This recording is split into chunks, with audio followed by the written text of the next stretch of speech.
Liftoff will start in T-minus 10 seconds. 10, 9, 8, 7, 6, 5, 4, 3, 2, 1. We have ignition. It's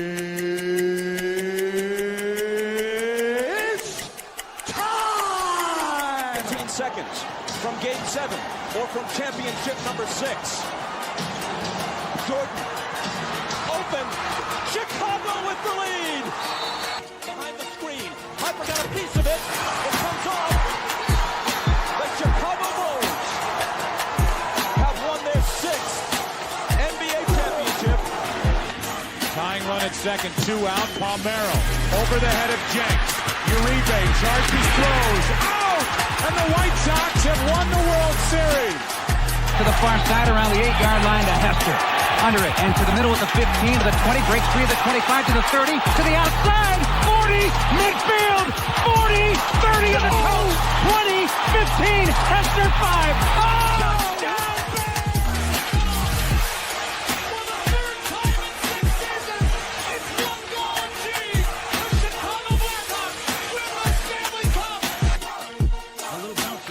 Toward Bryant. You will Clemens through to Rizzo.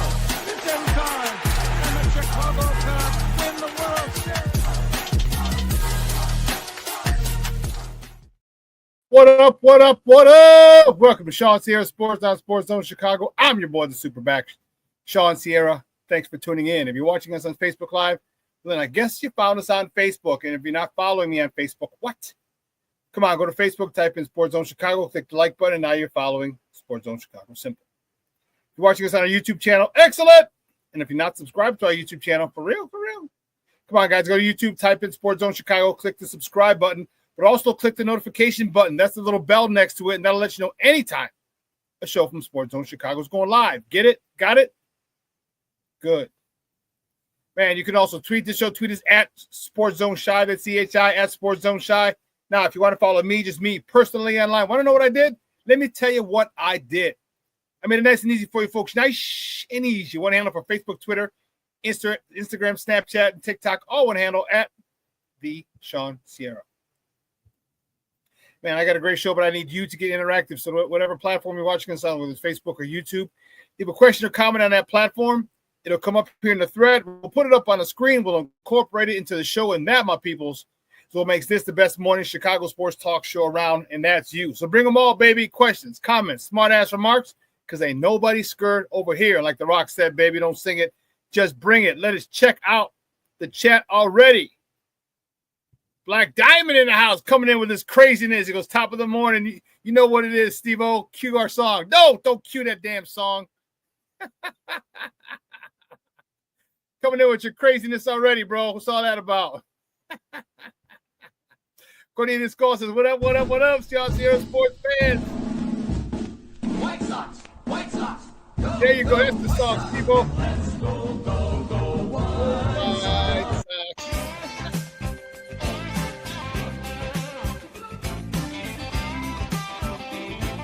You know, we're going to have a production meeting after the show. We got to go to HR with this. Cornelius, you stop your nonsense too. He's like, fly the W. Stop it. Levette Lee checking in. She's with the nonsense too. She's like, morning, y'all. Go Cubs, go. Stop that.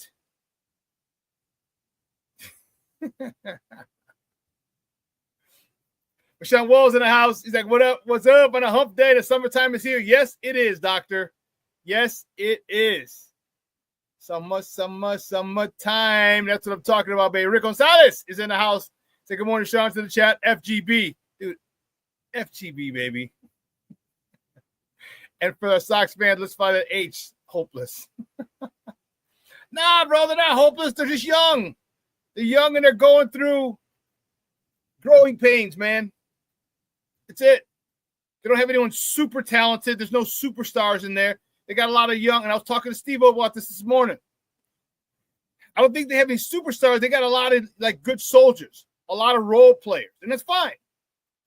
But you get those role players up to snuff, get him seasoned, and then you go draft or trade for a superstar. I think after the 27 season, before the 27 season, after the 26 season, after next season, and before the 27 season, you make a big trade. You bring someone here because at that point, these guys, the Chase Mydroffs, the Miguel Vargas, Edgar Caro, Kyle Teal, maybe Luba will still be here. I'm not sure. All right, those guys will have had a year and a half, almost 2 years of playing together. Okay, with this manager who I really like. Okay, now you go bring in that superstar. Okay, now you go make that big trade and start trying to compete for the division. After between the 26 and 27 season, or at the end of the 26 season, if you want to pick up, trade for a superstar who's on the last year of his deal that you can extend, cool. But it's not hopeless. It's just frustrating right now, bro. And that's all it is. It's frustrating as all hell.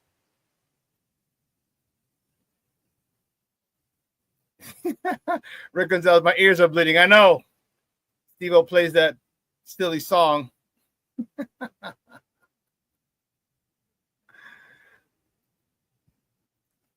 Well, you can still pull for them, Rick. They're not superstars. They're not stars, though. And they have a chance to be, though.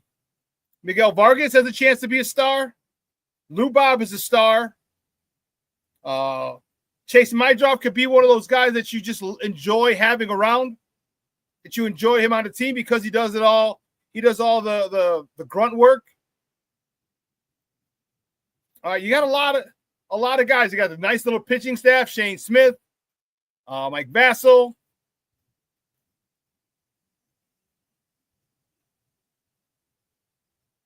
Oh, it's something crazy. So I don't know.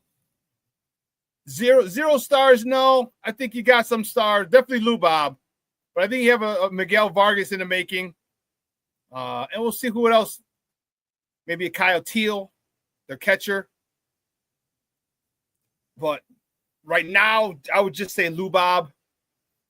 And here's the thing. Let's watch them grow. Let's watch them grow. They can grow into being something more than we think they can be. All right, with the culture and the parameters that this manager has set for this team, it's pretty good. So it'll probably be, with this core, it'll be a team that doesn't beat themselves. Okay? Not the most talented team in Major League Baseball, not by any stretch. But they're a team that won't beat themselves. So if you're going to win, you're going to have to beat them. You can't let them get extra outs, extend innings, because the White Sox will do that. You can't play crappy defense. Like I said, extend innings, because then they'll make you pay. If they're doing a good job of it now, just yesterday was a rough one. It was a rough one. Black Diamond says, bear down. And yes, Levette, it does. What did Levette say?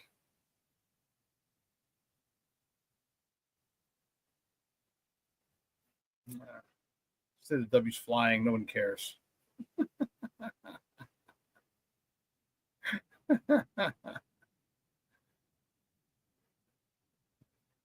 You're right. We don't pay top dollar for players. Trade are our best options to get a star. Yeah, I agree.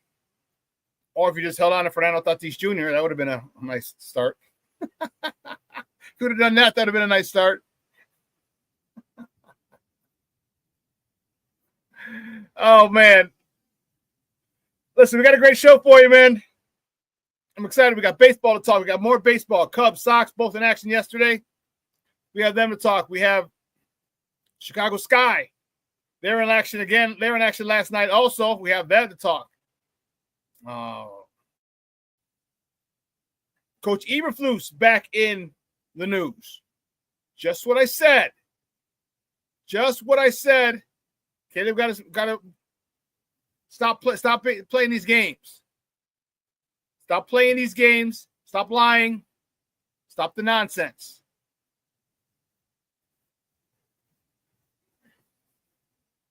So we got some Bears to talk. And I'm excited about it. So as our old Uncle Hawk Harrelson used to say, sit back, relax, and strap it down. I am fired up to talk to you guys on this hump day. Had a great workout this weekend. You see, I got the Blues Brothers. I'm on a mission from God today.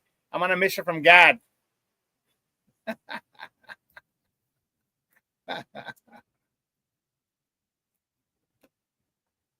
So it's going to be a good one. It's going to be a good one. So we had a lot of action. You know, we're going to talk a little about the WNBA. You know, Caitlin Clark. Are you okay with some of the stuff? There's a little situation yesterday. We're gonna take a look at that, and we'll talk about that as well.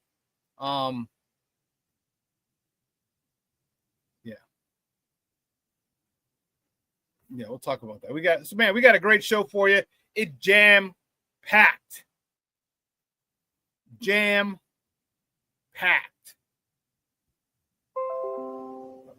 I don't know if you heard that.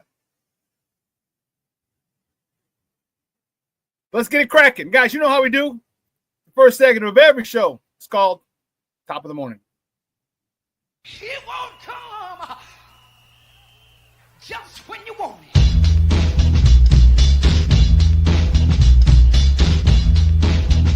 Top of the morning to you. Top of the morning to you. First top of the morning topic, which way do we go? Which way do we go? Which way do we go? All right. Listen. Don't ever say I don't do anything for you, Cub fans. Don't ever say that. All right. Here you go. The Cubs. Here you go, baby. The Cubs.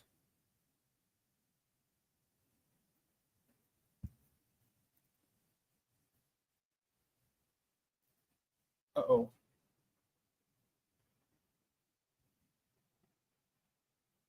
Yeah, Steve-O, we got to change that. 5-3. Cubs beat the Brewers 5-3.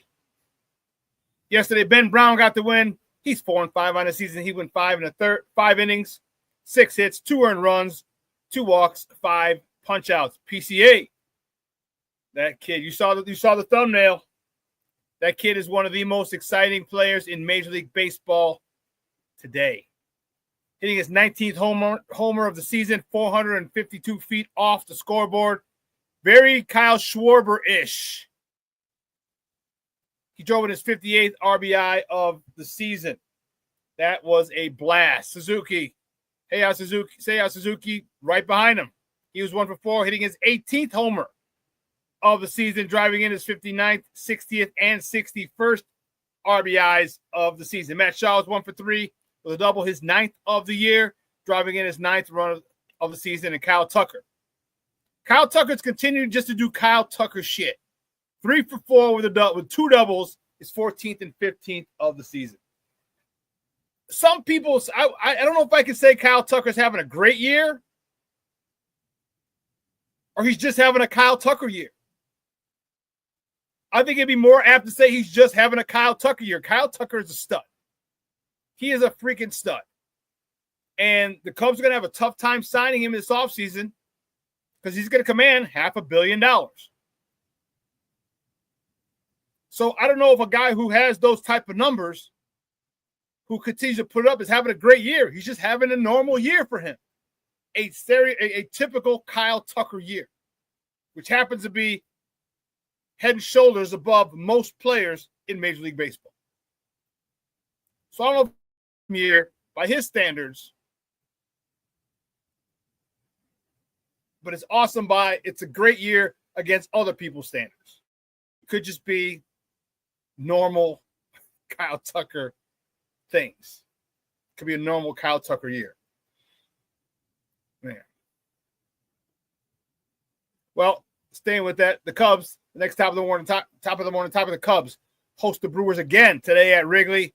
First pitch is 7:05 p.m. Central. You can catch that game on the Marquee Network or listen to it on their flagship station, 670 a.m. The probables for tonight from Milwaukee, Jacob Mizorowski He's 1-0 with a 0.00 ERA going up against Jameson Taillon, who's 7-3 with a 3.48 ERA.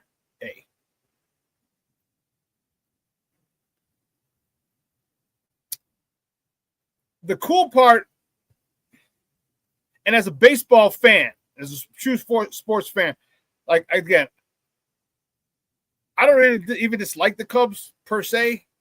It's just you fans that make me talk all this shit.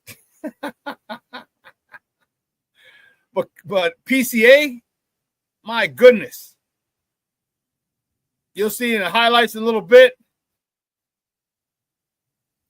Man, this dude is doing it offensively, slamming it off the board, off the scoreboard in right. Defensively, came flying like a bat out of hell to save to catch a short fly ball.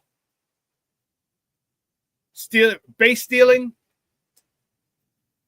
This guy is literally doing it all. One of the most exciting players, and I get it, Cub fans. I'd be touting him too. Can he keep this up? Because if he does, he's in that MVP conversation. He's in that MVP conversation.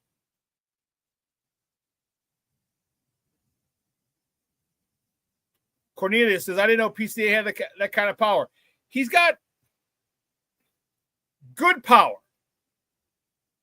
Okay? He squares them up. Okay? He's not a big power guy, but the fact is, how can I put this? When you square him up, okay, or what do they call it, when you barrel it, when he catches it down the barrel, which he does majority of the time, it doesn't take much for it to go out. And he's got some explosiveness, but he knows how to barrel it up, use the speed, again, use the pitch speed against the pitcher, and take it out.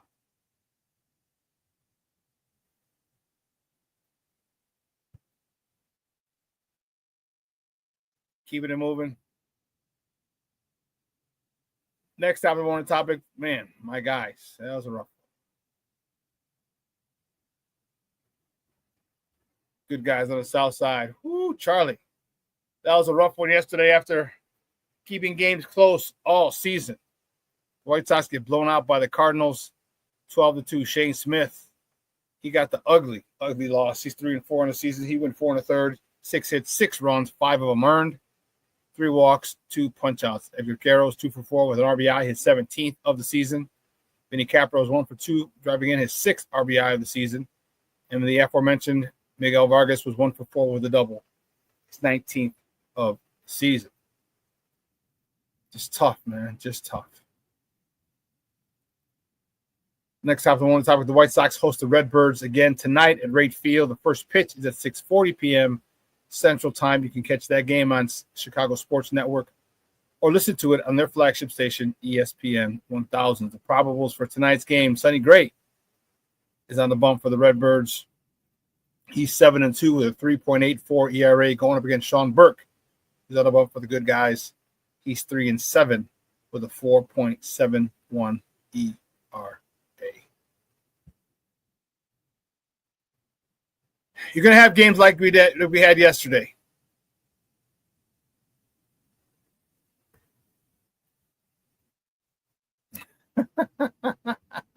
Rick, we have bragging rights over the Cubs from 05 to 2016, and it's been a nightmare since the Cubs won a World Series. Yes, it has. You ain't lying, Rick. You ain't lying. Cornelius Squall says, I just hope that PCA gets a little more discipline at the plate. Okay.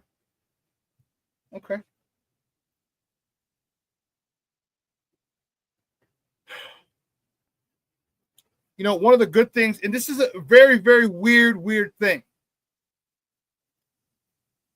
The White Sox young hitters are surprisingly very disciplined at the plate, for the most part. most of the time. They're rookies, so they're gonna swing, but not as much as I thought they would be chasing stuff. I thought they'd chase a lot more. And that's very surprising.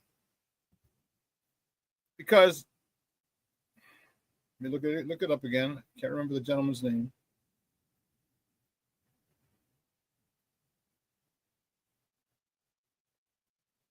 Paul Janis, the director of director of player personnel.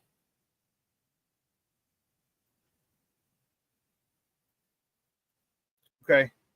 That's director of here. Let me just get this straight. Officers, managers, Major League Operation, Minor League Operation. Director of Player Development in the minor leagues is Paul Janis, like I said. Okay. These youngsters are coming up with a much more disciplined eye.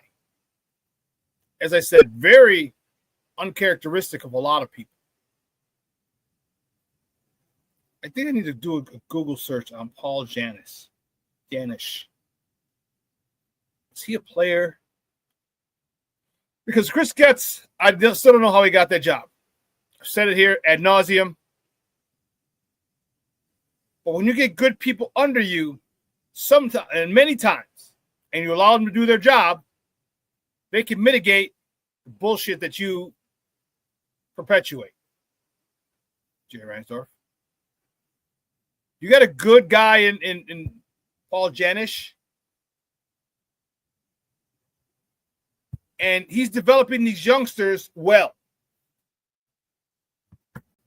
And this is why I tell you, it's okay. You know, you say we got no stars. I get it.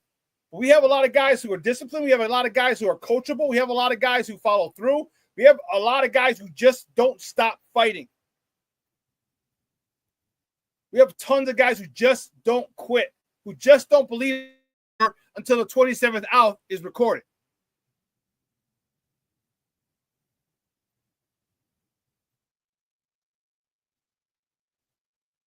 And that is a superpower in itself. Belief in yourself and your team. That regardless, with 2 outs in the 9th, you still have a chance to win. But the development of these young guys has been a pleasant surprise. Why do you think they're bringing them all up?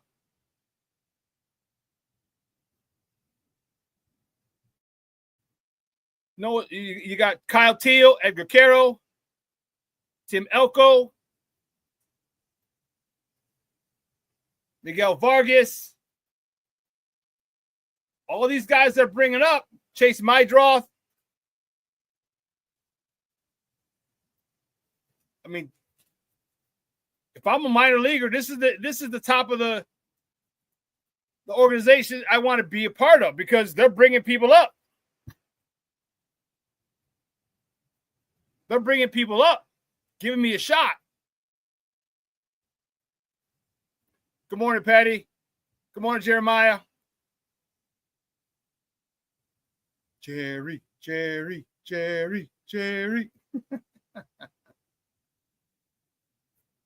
I wonder if he's going to want to have his name called Jerry. You're going to shorten his name to Jerry? Because just for those of you who don't know, I'm a huge Seinfeld fan. Huge. And his name is Jerry Seinfeld. But you know his real name is Jerome? In one of the episodes, when Seinfeld was slowly but surely taking over being my favorite show from Married with Children, now it's a three-way thing. I think it's 2.5 men fighting it out for second place. At Seinfeld, 2.5 men and Married with Children. 2.5 Men is just awesome. Charlie Sheen version, the Ashton. I was going to say Ashton Kutcher. I don't like that. They brought in Charlie's long lost daughter that he had, who's gay, and it's like no. The Ashton Kutcher, no, only with Charlie Sheen. But anyway, listen, we're going to take a quick break. On the other side of the break, what we're going to do is we're going to finish up the top of the morning topics. All right? So do me a favor. Don't go anywhere, folks. Keep it locked right here. Shawn Sierra Sports on Sports Zone Chicago.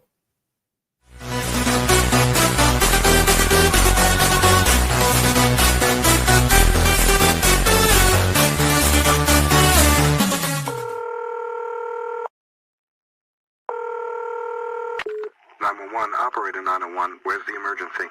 127 Brymere. Okay, what's going on there? I'd like to order a pizza for delivery. Ma'am, you've reached 911. This is an emergency line. Large with half pepperoni, half mushroom. You know you've called 911. This is an emergency Do you line. know how long it'll be? Okay, ma'am, is everything okay over there? Do you have an emergency or not? Yes. And you're unable to talk because... Right. Is there someone in the room with you? Just say yes or no. Yes. Okay, it looks like I have an officer about a mile from your location. Are there any weapons in your house? No. Can you stay on the phone with me? No. See you soon. Thank you.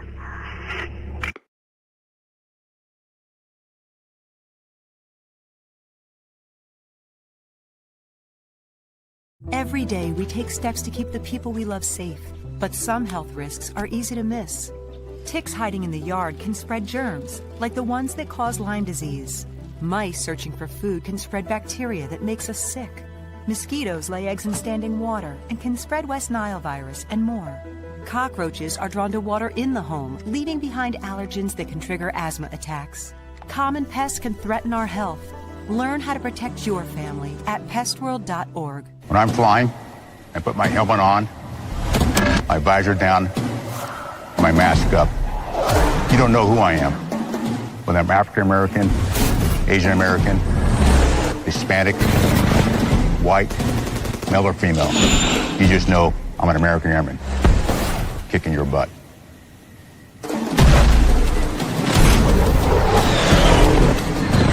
I'm General C.Q. Brown Jr. Come join us.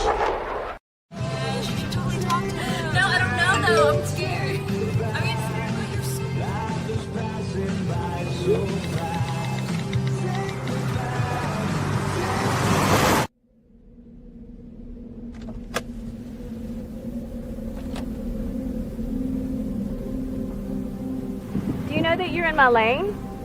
No, not at all. Are you not paying attention?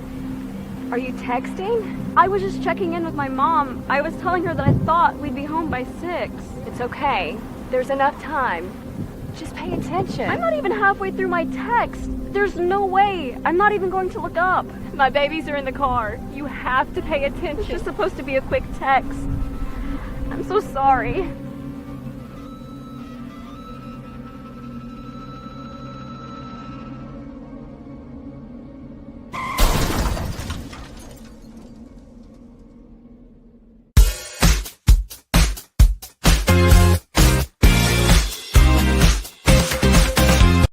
Then you get the righty and Suzuki. Swing and a high fly ball drilled out towards right center field. That one is off the glove of the center fielder Churio. Into second is Tucker, and it's a double. Using the other side of the field. Lines one into the gap in right center field. That's going to roll. Nico's on the move.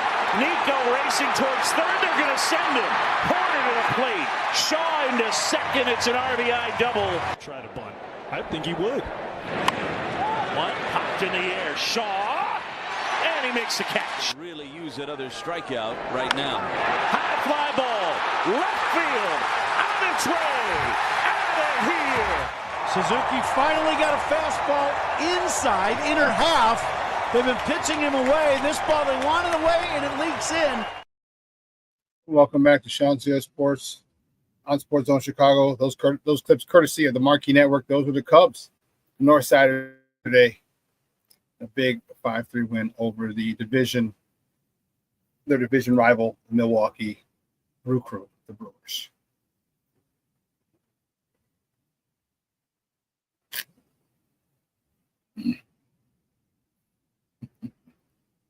Yeah. I feel like AJ Pazitsky was on the radio yesterday, and he was saying they had doing some cruise thing for some White Sox in the 20th anniversary for the the 05 season. And so they asked him about, are the Cubs for real? And he's like, oh, yeah, they're for real. He goes, they got a great – he goes, the only issue is they're in the National League. Because you got the Dodgers, you got the Padres, you got the Phillies, you got a lot of teams. He goes, but they're for real. And he was going on and talking about it. He said, you guys know how difficult it is for me to say something nice about that organization, about the Cubs. I love AJ. Love him. Love him, love him, love him. But even AJ believes they're real. That's a guy who knows baseball. Former player, former catcher, World Series champion, former All-Star. You guys are sitting pretty, telling you. All you need is that big trade by the trade deadline. Chris Sale, telling you. How ironic would it be if you guys trade for Chris Sale, former White Sox, and he comes and helps you win a World Series? First of all, I'd never hear the end of it. I think I would unfriend all of my Cub fan friends. That you win two Super Bowls, 2 World Series, your second World Series before we win ours. I think I would have to literally stop talking to every single Cub fan friend. That'd be a lot of people. A lot of my family, which I'm okay with.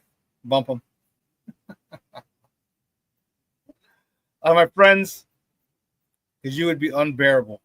You'd be as unbearable as we were from 05 to 16, right? Right, Rick? Right, Rick? Rick says, I love that you look disgusted when you talk Cubs. Hey, I give a fair analysis, though. It may hurt and bother every fiber of my being, but I give a fair analysis. I give an impartial analysis. Okay? Patty's like, right? Right, Rick?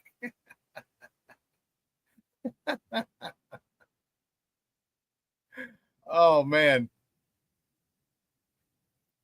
That 11 years was good, Papa. He says, yeah, Shawn. Hell yeah, Shawn. It was good. A good ride from 2005 to 2005 to 2016. It sure was. It sure was.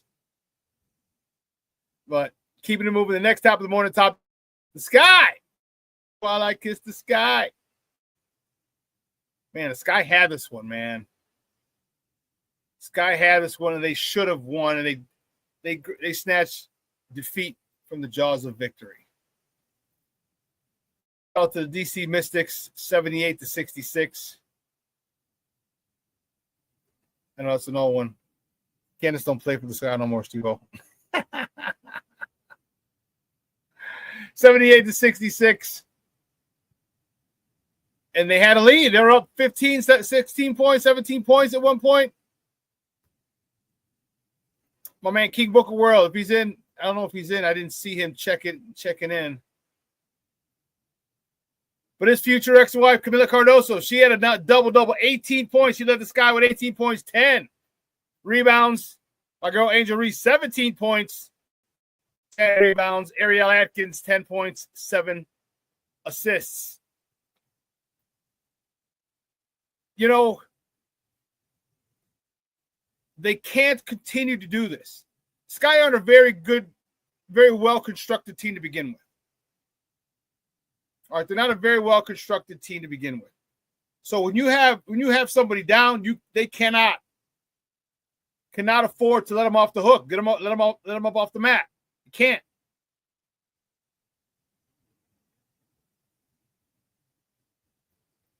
Haley Van Lith did not play. Oh, she did. I'm sorry. She didn't start.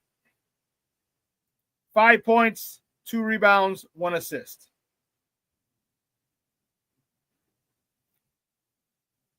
She's got to do better, but she's a rookie. And Vandersloot was to be her mentor before she went out. And that's going to hurt her development. Those were the only 3 Sky players in double digits. Reese, Cardoso 18, Reese 17, Ariel Atkins 10. Next was Rebecca Allen, who had 7 points, 5 boards, 4 assists.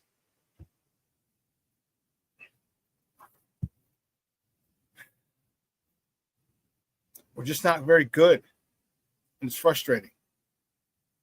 It's frustrating. Keeping it moving to the next top of the morning topic. Game 6 of the NBA Finals is tomorrow in Indy. Tip-off is at 7:30 p.m. Central Time. You can catch that game on ABC. Oklahoma City is 1 win away from their first NBA title. They lead the series 3-2. And let me tell you something. They are a really, really good basketball team. And they are going to be here for a minute. Okay? They are going to be here for a minute.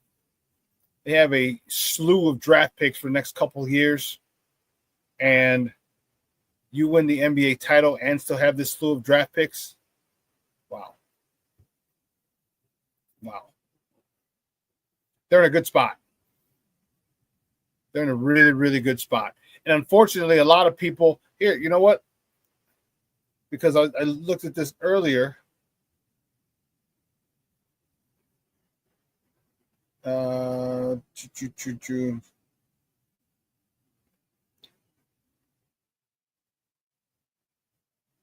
NBA Finals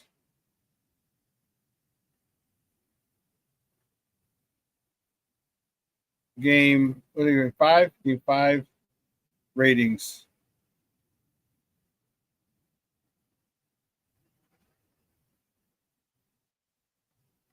Wow. So Monday's Pacer Thunder NBA Finals Game 5 average a series high 9.54 million seed. It's down 22% from last year's Mavericks Celtics clincher. And least watched Game 5 of the finals since the Heat Lakers in the fall of 2020 bubble. Wow. Just not a lot of interest in those small markets. And again, people are missing out on good basketball. Great young stars.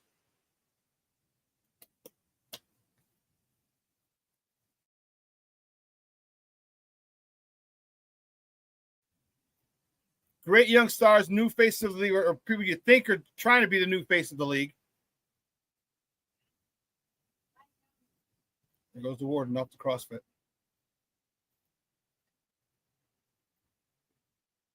Okay, Cornelius. Cornelius says, I'm excited to see a new dynasty like OKC. I was tired of the Lakers, Warriors, and Boston. I wasn't tired of the Warriors. Definitely not. Because Steph's so likable. Draymond Green's a jagbag. But Steph was so likable. Clay was likable. Kerr's likable. Sean Livingston's, Andre Iguodala. All those guys, except Draymond. Draymond rubs you the wrong way. And you love the hell out of Draymond if he was on your team. He wasn't on my team, so I didn't love him.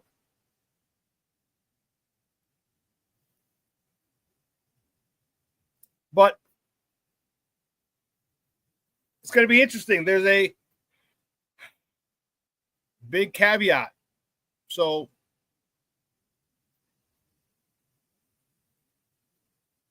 Tyrese Halliburton strained his knee, his quad. Is it knee sprain?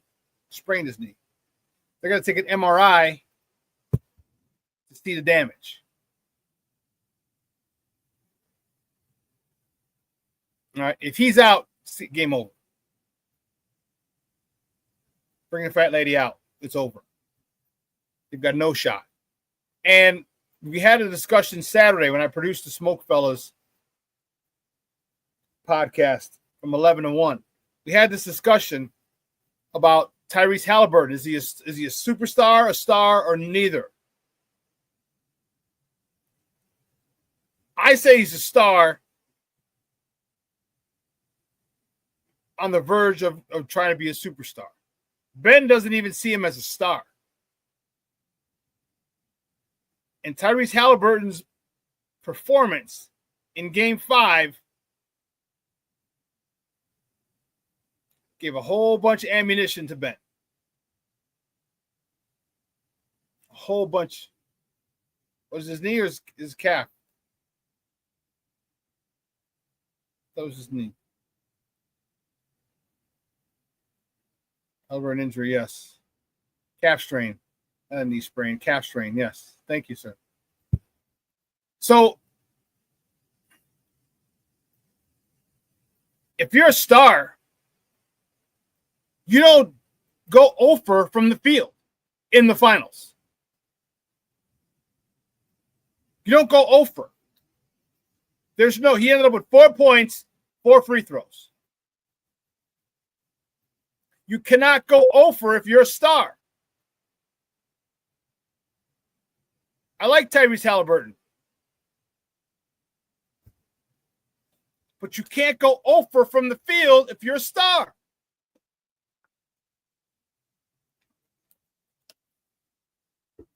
That bugged me. Like, listen, man. The hell with giving everyone else involved. If you do that, that's the first quarter. Second quarter or into the first quarter, the second quarter, turning it on. And I get it. OKC's got the best defense in the NBA. Guess what? You're in the finals. They got there for a reason. You're going to have to, if you're a star, it doesn't matter what they do to you. Doesn't matter how they double team you or send different guys at you to guard you. It doesn't matter. You find ways to score.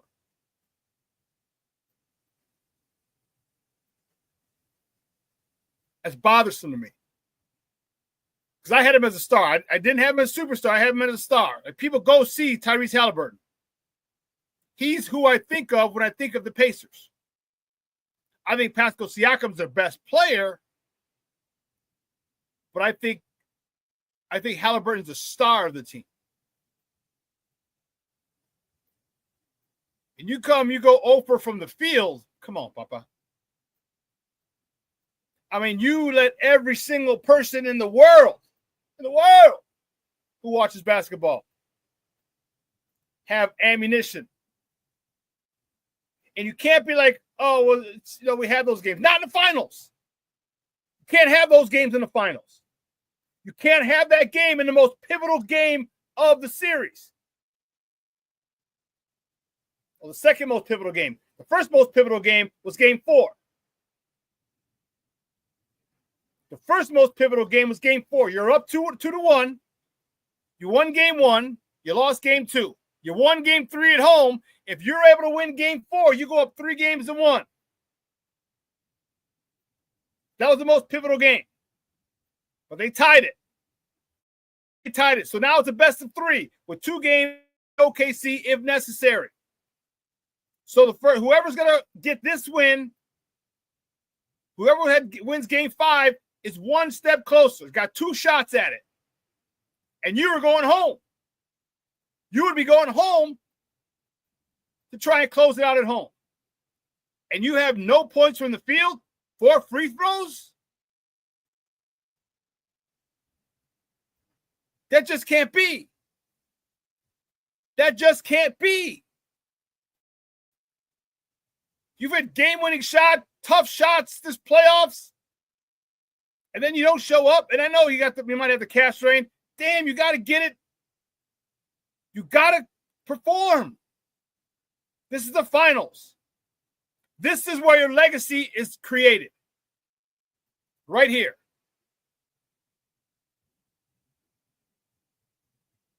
The biggest stage, the best, the people who are revered the most get it done in the finals. We can talk all this shit about LeBron. He's got it done in the finals. And he may have more finals losses than wins, but he's got 4 finals wins. 3 if you don't want to count the bubble.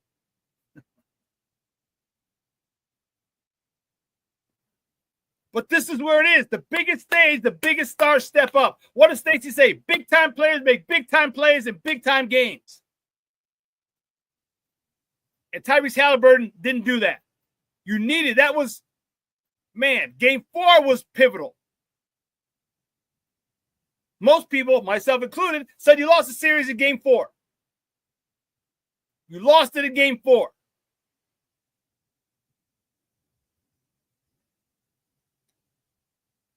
So I don't know how he's going to, one, if he's going to play, two, how effective he's going to be. But damn, Don, don't lose on your own court. Make it go 7. Make the NBA happy.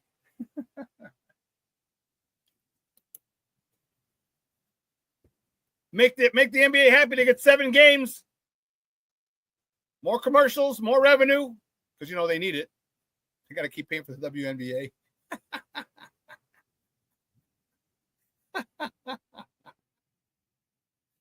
Make it go 7.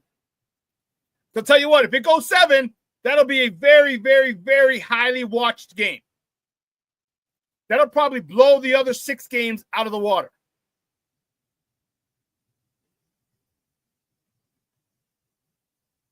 But I can't, that's unacceptable to have 0 field goals in the finals game, game 5, the second most pivotal game. Well, the most pivotal after game 4. Nothing from the field. But you want to be a star. You want to be the face, one of the faces of the league.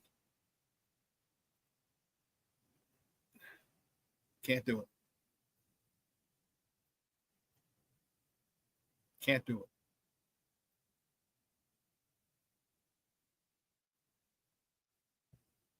You know, the WNBA is in season right. They're going right now. And Caitlin Clark is in the middle of something else again. Your thoughts on this? Let's watch. I mean, is that displacement? I think it is. Oh, and Marina Mabry's going to get ejected. If the officials saw that, Marina Mabry is going to get ejected. Well, they're going to go and look at it. Look at Mabry. She's got a scar on one side, a scratch on one side of her face, a scratch on the other side. It's not from the game today. I asked her about it. She's always in the mix. There's a lot of contact here.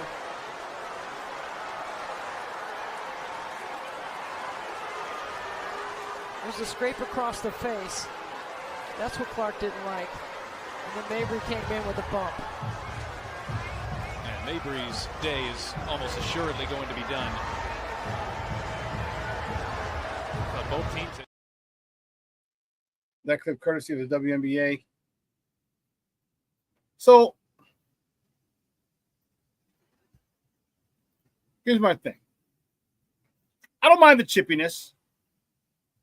Okay.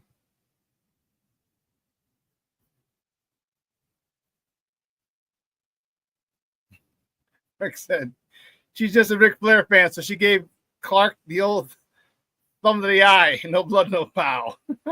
I don't have a problem with that. Here's why. Well, one, she hit her in the eye. If I'm a player, if I'm playing basketball and you poke me in the eye, I'm pissed. You saw Caitlin was pissed. She had every right to be. Then she shoved her. She wasn't an aggressor. She shoved her because she was mad. Not like she shoved her like she was about to do something, but she shoved her. It was like, damn, my eye. And then Marina Mabry comes over and knocks her over. That was some bullshit.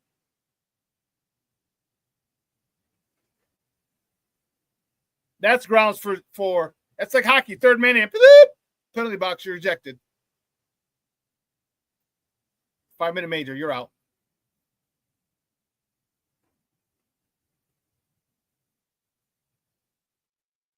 I'm okay with it. Coming to the defense of your team. Just don't start throwing blows. Okay? Because then you'll be like the man, and you don't want that type of stigma attached to the WNBA. They've been doing everything in their power for the last few years to make it more feminine, more attractive. They have girls come, basically a fashion show to the game, to the arena. They have you, they have you videotaped. They put it all over social media when you're arriving to the game in the tunnels. Soften up that image. You start fighting. Is a problem. And it sucks because I'd be mad too. I'd be mad too. And I might have pushed the dude too. Like, damn, dude, what the fuck? You know?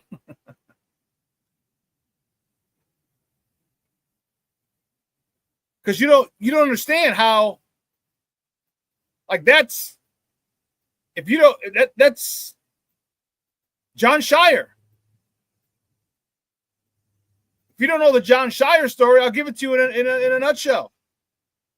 Jon Scheyer was balling.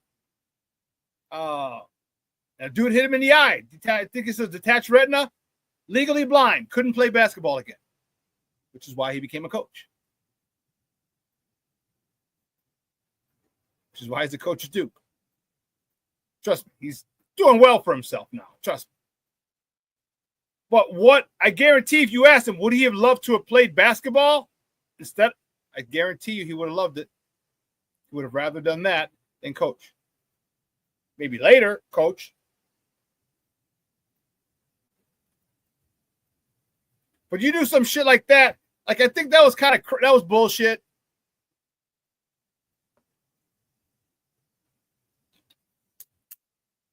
What is your hand doing up by her face anyway? She wasn't dribbling like this. I think people take shots at Caitlin because they're jealous. Caitlin, excuse me, not Caitlin.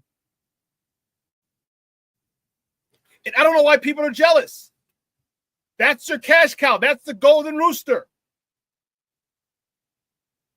You're going to be getting paid a lot more money because of her. And I'm not saying don't compete against her. I'm not saying that at all.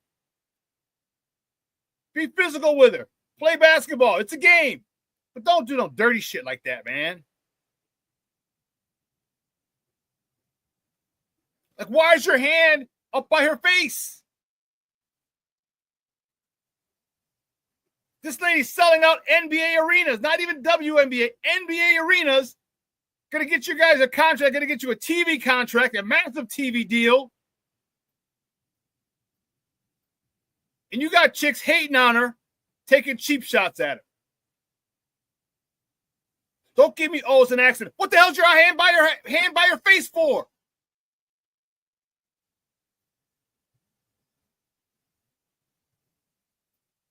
I'm a big Caitlin Clark fan. She's doing stuff that has not been done or seen since Steph Curry or Mahmoud Abdul-Rauf, better known as Chris Jackson, because he was Steph Curry way before Steph Curry was, for those youngsters who don't know. Go back and take a look at Chris Jackson out of LSU. She was doing that crazy type of shit. Coming across, you saw when she first came back, 32 points she dropped, beating the Liberty, the team that was undefeated at the time. The defending champs. She dropped 32. She dropped three logo shots.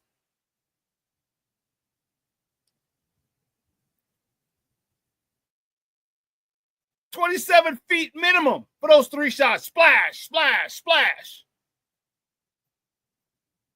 Like I said, I'm not saying don't compete. I'm not saying don't push her, don't challenge her. Don't take cheap shots, man. What if she loses her vision? What if she had lost her vision? You detached her retina or something. And I'm not saying she's the only star in the WNBA. I'm not saying that at all. What I'm saying is she's the most popular. She's the most popular. I just thought that was kind of bullshit that you're reaching at her face when you're not dribbling by your face. Like, what are you reaching? If you're reaching for the ball's not by her face. And then Marina Mabry coming over, knocking her over when she's holding her eye and knocking her over. Her balance, she's closed. Her eyes are closed. Her balance is off. You just knock her over.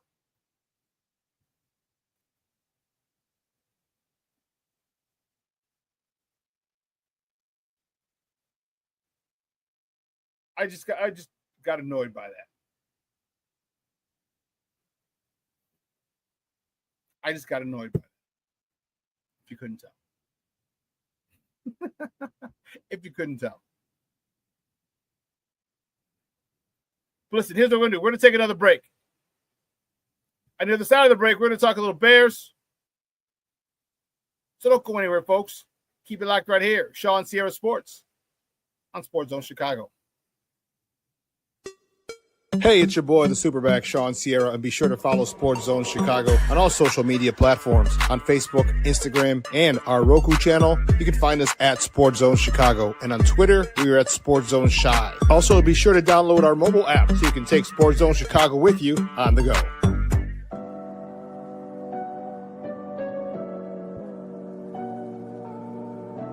How do you take care of your mind health? For my mental health, I meditate in the mornings. I have my dogs. They're the best. I just find ways that help me just relax. Finding things that make me happy, like being close to my family. I meditate a lot and read books. I have hobbies outside of the game. I'm able to switch off. I'm able to turn my brain off from the game of basketball. Your mind health matters. Your mind health matters.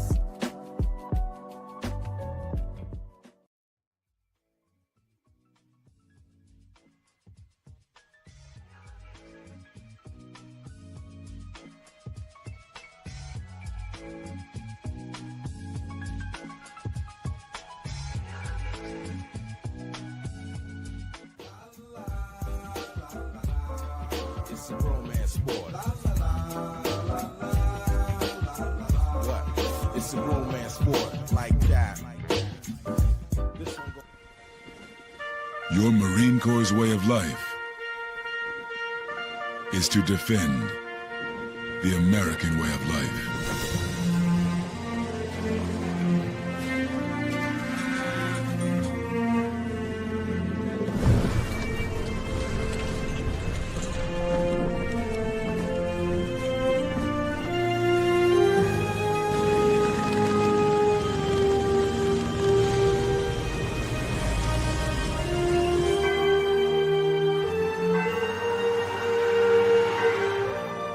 Every day,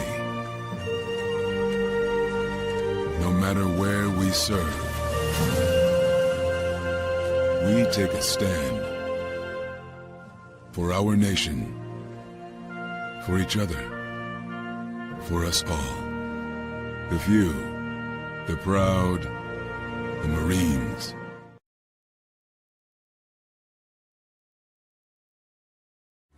Every body in a work zone is someone's somebody. This is my mom. She works for KDOT. This is my dad. This is my mom. This is my daddy. This is my sister. This is my daddy.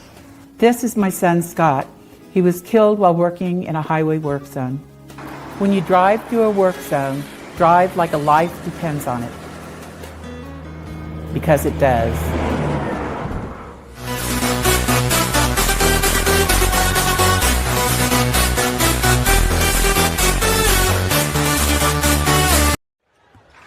To consider Paige Beckers, but outside of Paige Beckers, the two best rookies in this league, in my opinion, are on this Mystics team. And Cardoso snags the rebound.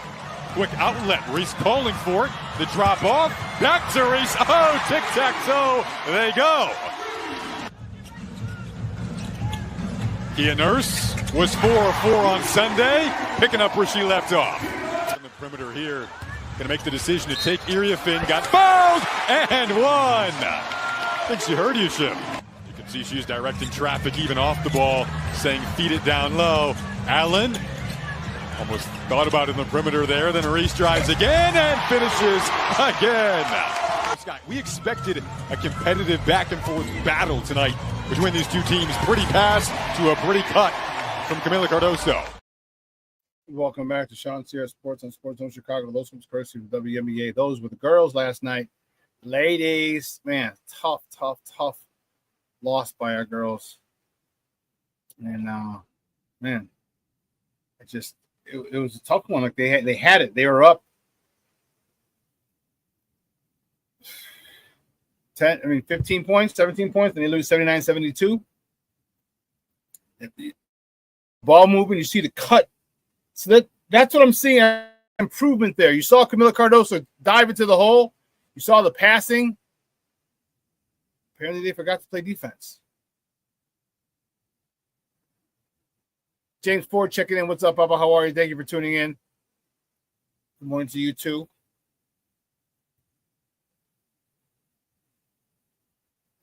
But we're going to switch gears. We're going to talk a little Bears.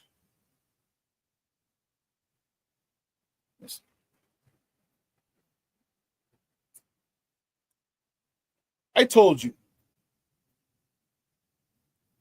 on this show, I told you that when Caleb came out and said,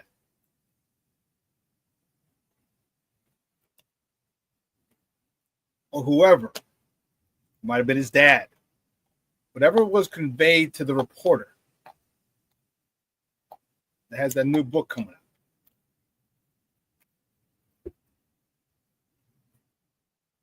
When Caleb said, or was said from Caleb, whether it was him directly or his dad, he didn't watch film. He had to watch film by himself.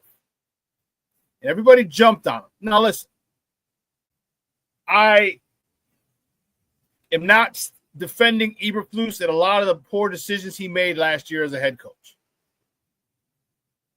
Okay.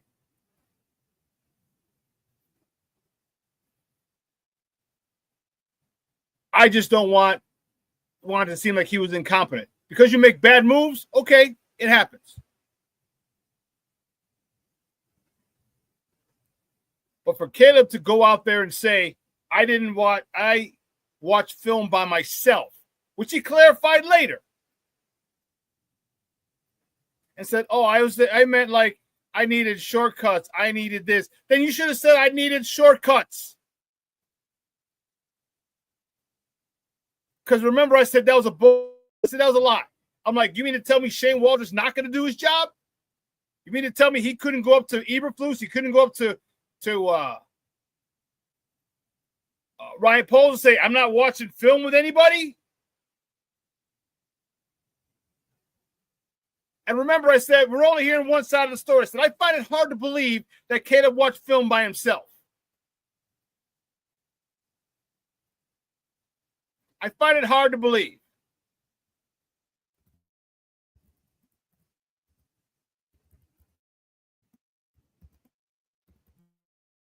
But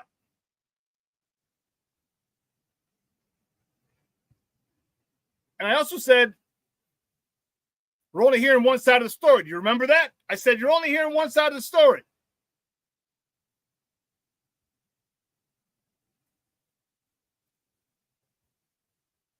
And I said, I find it doesn't sit, it does not right. I don't believe it.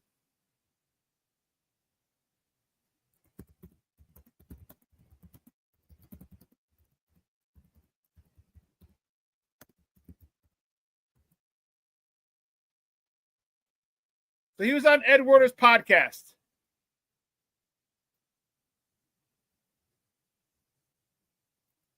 Well, he, meaning Matt Eberflus, who's now the defensive coordinator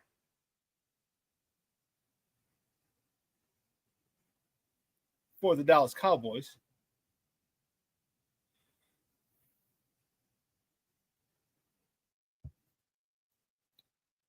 He's on the podcast, and the question comes up.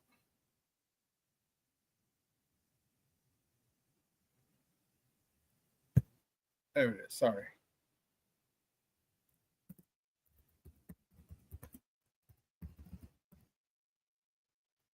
And this is what he had to say.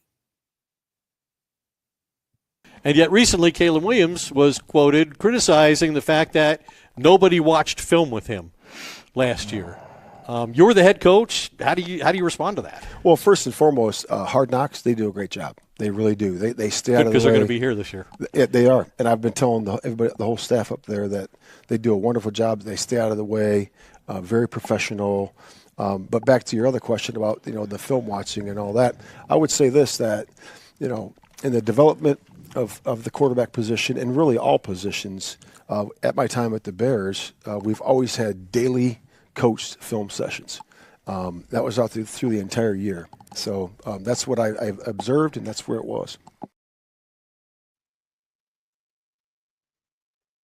So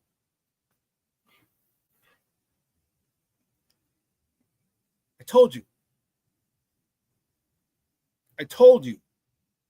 And trust me, you got a whole bunch of other people who don't know shit. And this is why I'm glad that I started this podcast and this platform, especially when it comes to football, because you had everybody else running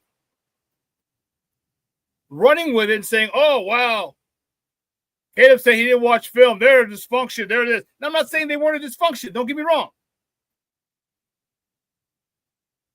But don't try and make it worse than it was.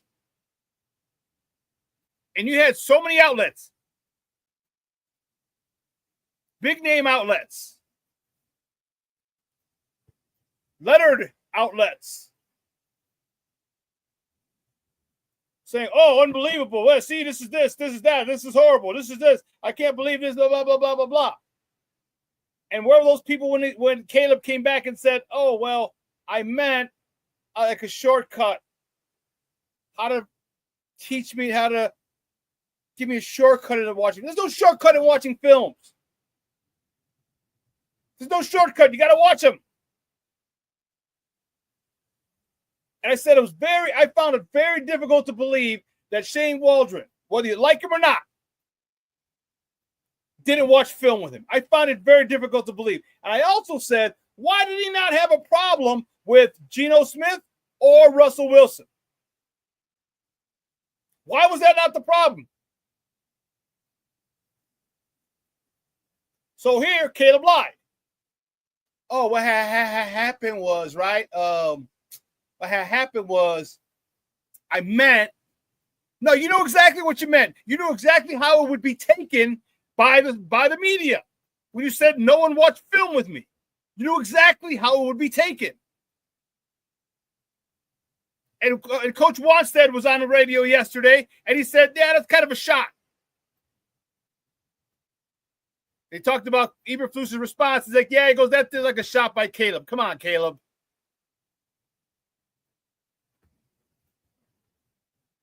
And there's no need to take a shot. There's no need to embellish or make someone look bad. Because if this is the type of person you are, I'm going to have a big problem with that type of stuff. You didn't have to like them. Then don't say, just say, hey, first of all, I don't even know why you wouldn't talk to a reporter, a guy doing a book. Because you know excerpts are going to come out of it. And this is the shit show that you created. So now you exaggerate the truth. And Eberflus looks pissed and frustrated. He's like, and there were coaches, coach-led film sessions every day. So don't start lying and being a little sneaky snake.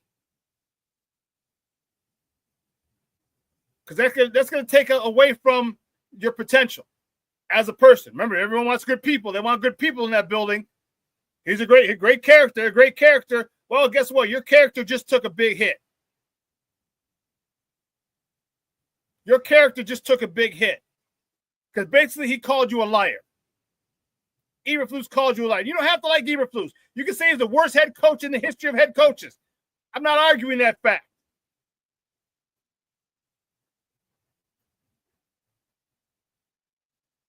I'm saying what Caleb said was out of bounds. That crossed the line. To lie about not having people watch film with you. And then when pressed about it, say, oh, well, what I meant was, don't give me that shit. You're a very smart young man. You've been on your own. You've been living in your own since you were in high school. You know the game. You know how that would be taken by the media, by our media and national media. So for you to try and go and shit on Matt Eberflus is kind of a dick move. You didn't have to like him. You didn't have to agree with him. You didn't have to. You couldn't just totally think he's incompetent. Go about your business.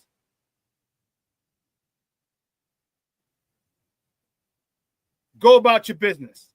Say it was tough. Last year was whatever. There's difficult times for everyone involved, us, the coaching staff. Didn't end the way we wanted to end, blah, blah, blah, blah, blah, blah.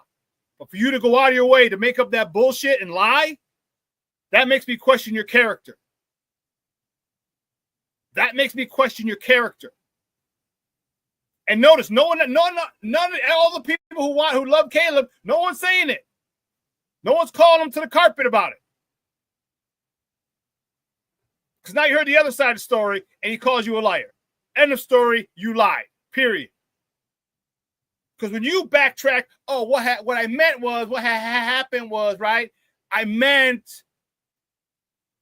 I just looked for a shorter way, a shortcut. There's no shortcuts in watching film.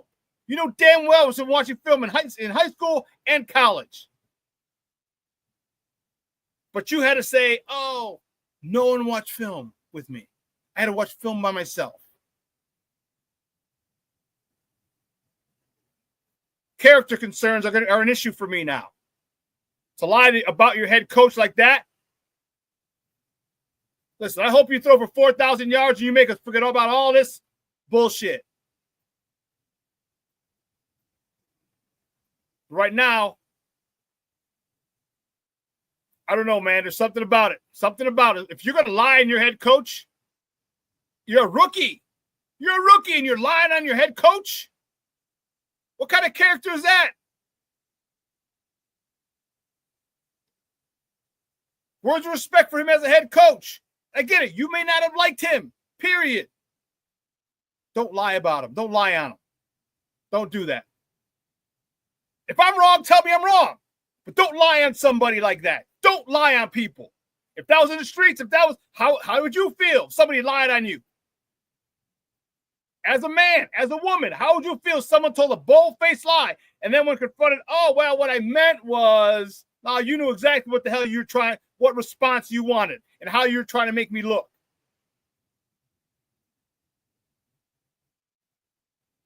You knew exactly. Foster covers checking in. You're damn right, Foster. It's not a good look when people lie for absolutely no reason.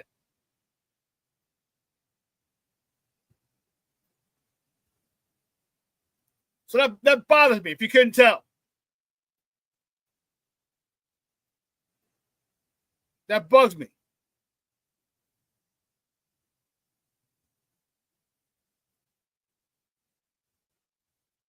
Like I said, I hope you throw for 4,000 yards and 40 touchdowns. And make us forget all this stuff. And I hope you can I hope you conduct yourself in a more honorable way, Caleb. Because for you to lie and throw someone under the bus like that is unprofessional and childish and selfish. Because now what else is it? Rick, I can agree with you to a certain extent. He's a young kid. He will learn. He's a young kid who had to grow up really fast. When you're the number one, he's been on his own since high school. He lived in an apartment in his high school. He's different. He gets it.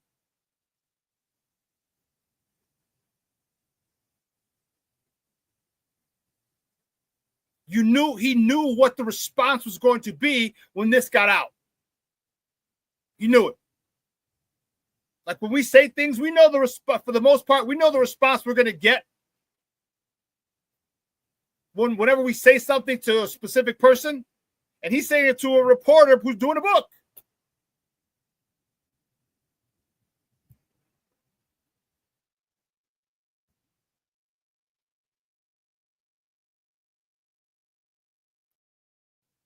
You better, one, I hope he does learn.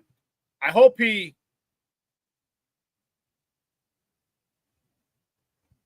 Rick's like, just playing devil's advocate. Sorry, but I got fired up, man. Like, don't lie on people, man. Especially in sports. All right, the man did the best job he could. And no, it wasn't a great job. I get it. He made mistakes. I get it. But to lie on someone like that, come on, man. And don't try to sweep it under the rug, people, and say, oh, it's not that big of a deal. Because if someone lied on you and said you weren't doing your job as a parent, what if they went to the media and said you weren't doing your job as a parent? Or they went to your job and says you weren't doing your job as a worker here? How pissed would you be?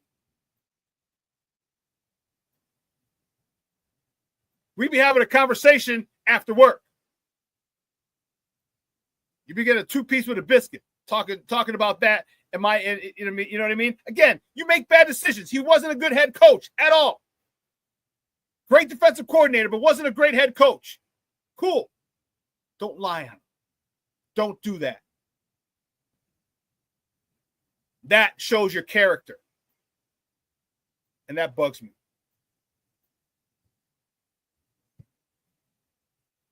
Fired up. I got fired up. King Booker World checking in. What's up, Papa? I'm going to leave none of them.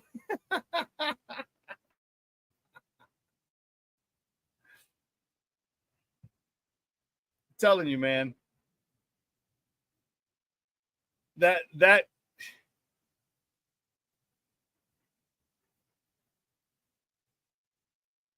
Cornelius, stop it. He said Elias is the most trust. What did he lie about? He didn't lie about anything. All right, this was a bold-faced lie. Even if this is the most trustworthy guy, either because he never accepted response for his mistakes.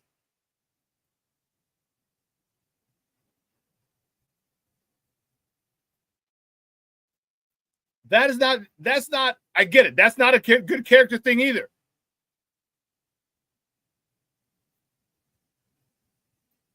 But did he boldly go out and lie about somebody and what they did and their negligence in their dereliction of duties? No. Again, put it in flip it around. Cornelius, what if he said that you weren't doing your job as whatever you do? How would you feel? Whatever you do for work, and someone said, and you might be retired, but whatever you did for work, if someone said, hey, well, you didn't, that guy Cornelius didn't really do this properly. I had to do this. How would you feel if someone lied about it? That's what I'm saying. And I don't see any trust. I mean, there's a guy who wants to evade the issue, but he was all, I don't know. He kind of just kept going on and on. He just didn't want to deal with that at the time. I'm talking about Eberflus. I know it would have been much easier if he said, you know what, I screwed up. And I think he did at one particular point because people got on him. And remember, he started saying, I made a mistake. I did this. There was one, I don't know if it was last year or the year before, where he started a lot saying, I messed up. I did this. I did this. Yeah, he did.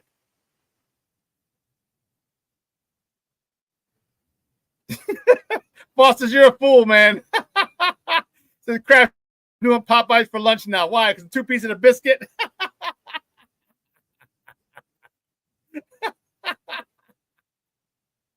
Roberto Ramirez checking in. Said, good morning. Happy hump day. Cubs are, come on, you. Stop with your nonsense, Roberto.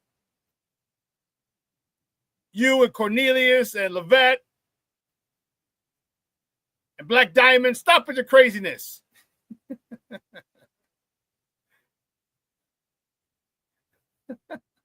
Junior, I had to work on lying about me.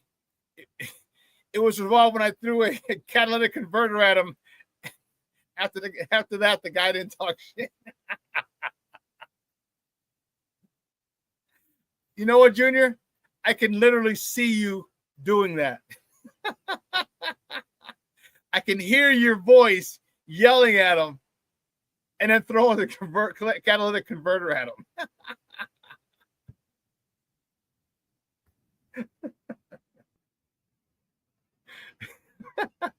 Foster, you're a fool. He's like, Amardo, throw it at me. They just stole converter off my ex's wife in Harlem and Lawrence.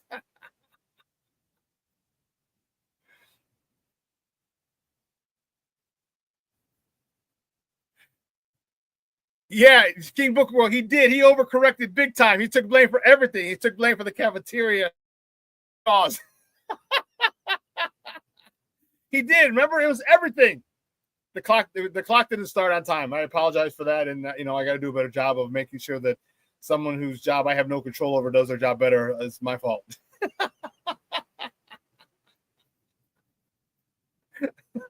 He did. It was my fault for everything.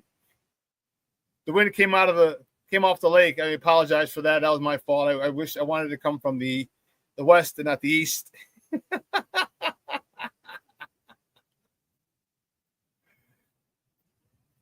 Easy there, Roberto. We're in a good place. We're having rough times. Remember, you guys lost what, 1 or 2 years of 100 losses in a row? All right, relax. Relax there, buddy.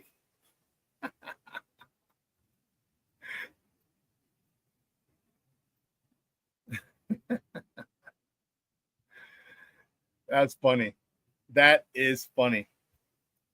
But speaking of my White Sox, no, you know, we're gonna stay with the Bears. We'll stay with the Bears. All right. I'm anxious to see. We talk about it a lot. Okay. We talk about what they have. We talk about all this that Caleb has now. All right. We got everything. And here's the one thing that I thought about yesterday.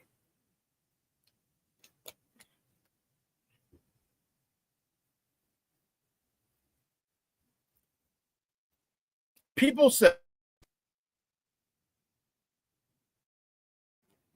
myself included, we should have fired Eberflus before last season. How many of you agree with that? How many people think Eberflus should have been fired before the 2024 season? How many? Just put I do, whatever. Just put in the chat. How many of you guys think that Eberflus should have been fired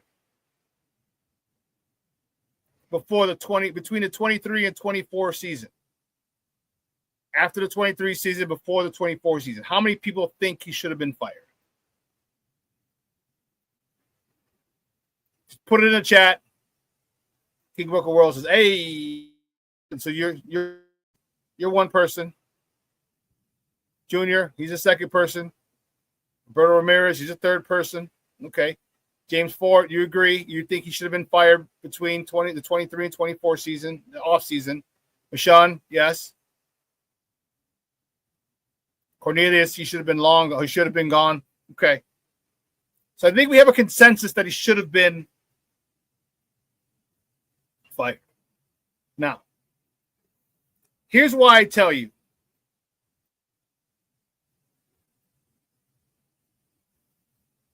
That's funny. Foster Covers and Junior are, because you guys be like my stepbrothers. You got Foster knew the Cronins. That's funny. Here's why. Let's think of this. So you don't think anyone in the Bears organization was in contact with Ben Johnson's people. Because remember, Ben Johnson was supposed to come out last year. Everyone thought he was coming out he was going to be a head coach last year before the 24 season. And what happened? He said he's going to stay in Detroit as their offensive coordinator. What if they, one, knew that from his people,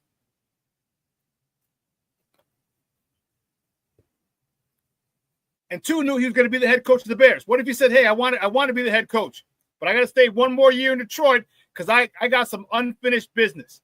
I got to win this Super Bowl. After next year, whatever, I'm coming out. I'm going to leave Detroit to be a head coach, but I got an unfinished business. What were the Bears to do? You couldn't fire Eberflus, hire another guy, bring in a whole new staff, and then when Ben Johnson's available, fire that new guy. Fire a whole new staff who just moved to Chicago, and now they got to go find other jobs and another place to live.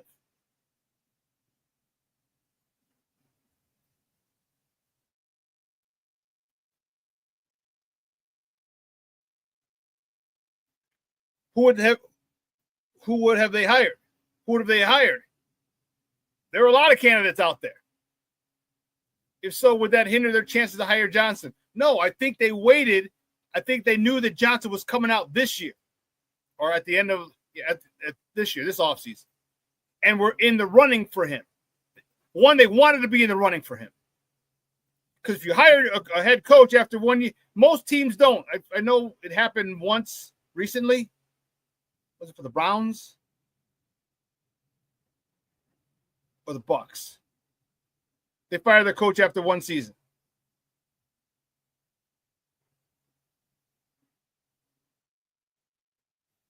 I think they wanted to coordinate the fact that when he was ready, they were ready to get rid of their head coach. So they did one more chance with Eberflus. Said, we'll keep you here. Because you could have seen that. If you're evaluating him, and I get it, you got to understand, he's a first-time head coach. Maybe you're not happy with him. It's like, if he doesn't make a big change, we can still fire him. Okay? We can Rick Renteria his ass.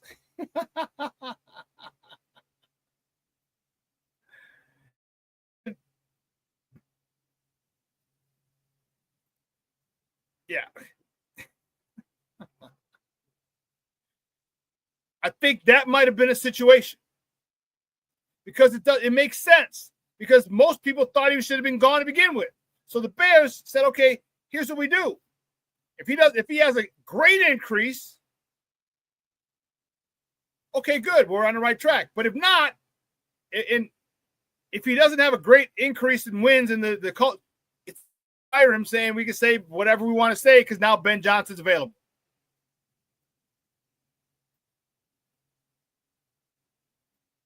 I think that's my theory.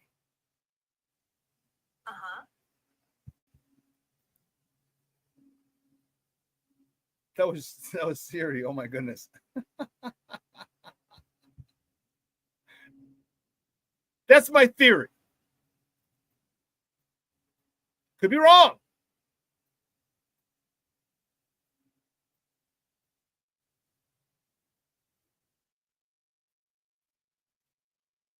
Foster, that's a great point as well. Foster says, I think that Poles and Johnson already knew he was coming to Chicago, and thus Poles convinced William to come here, telling him it'll change after your first year, and you can be the hero of Chicago. If that's the case, that's what he said. He had to convince him, and that was the convincing argument. Foster's, I can easily see that, and if that's the case, then guess what? Caleb Williams knew that Matt Eberflus was a lame duck head coach, which would make it easier for him to lie on him, in my opinion.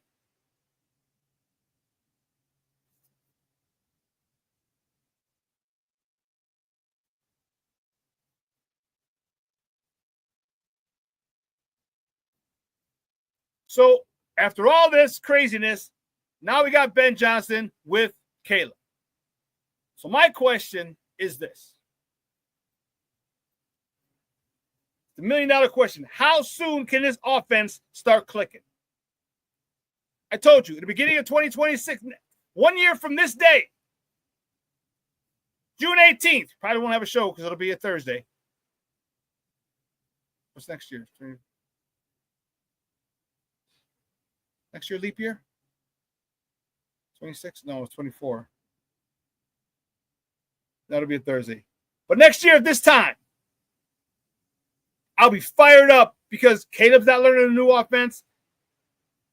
Rome, DJ, Colston Loveland, Luther Burden, Cole Kmet, offensive line. They're not learning new schemes. But my feet are going to be here in 2025. So how soon before this offense really starts clicking? Well, if Ben Johnson does a smart thing and he gives him a base, like we're going to run this, we're going to run short routes, hitches, slants, curls, hitches, slant, curls, quick outs, quick hit. And they get that short game down. Then he builds on that every week.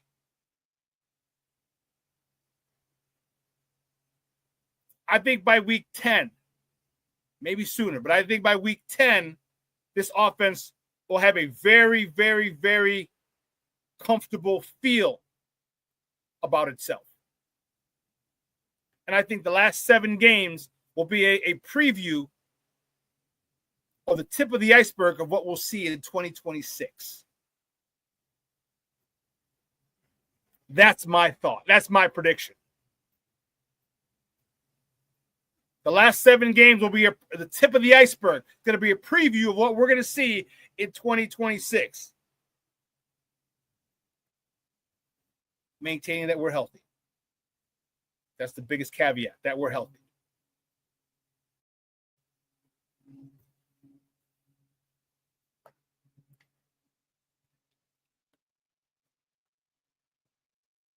I mean, Caleb has a really, really, really good year. I think you're going to see a lot of numbers. And the important thing about this is that you have receivers who are yak monsters. DJ Moore, excellent against man-to-man. Excellent yak. Rome Odunze led the NCAA in receiving yards his senior year, his last year at Washington. Luther Burden led the NCAA in yak in yards after catch last season.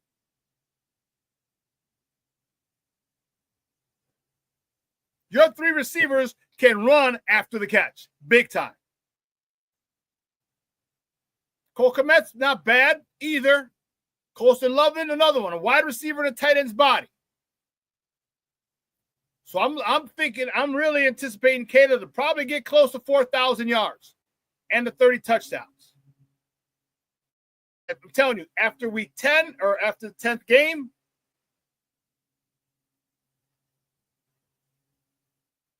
I think we're going to see a lot of those big time. Let me see something. How many?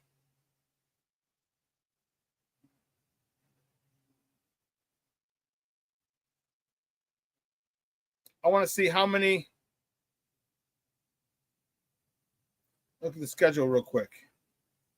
So we'll get the last.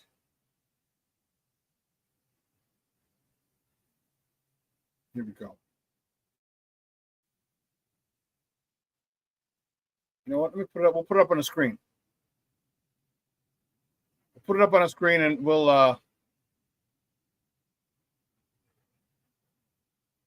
sorry, hopefully it isn't crazy. Put it up on the screen and we'll talk about this.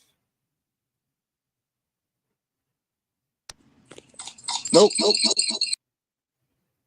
I'll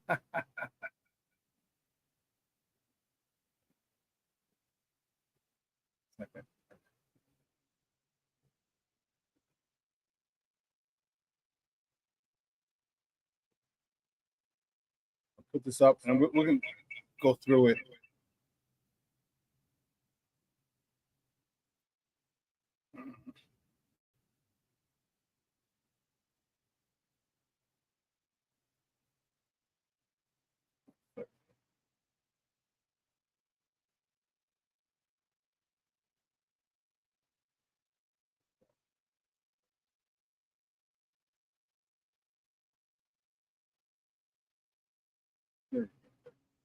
Perfect. So let's go through this.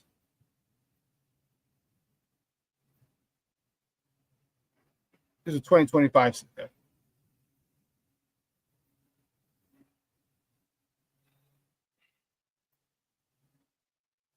the last 7 games: Detroit, Frisco, Green Bay, Cleveland, Green Bay, Philly, Pittsburgh.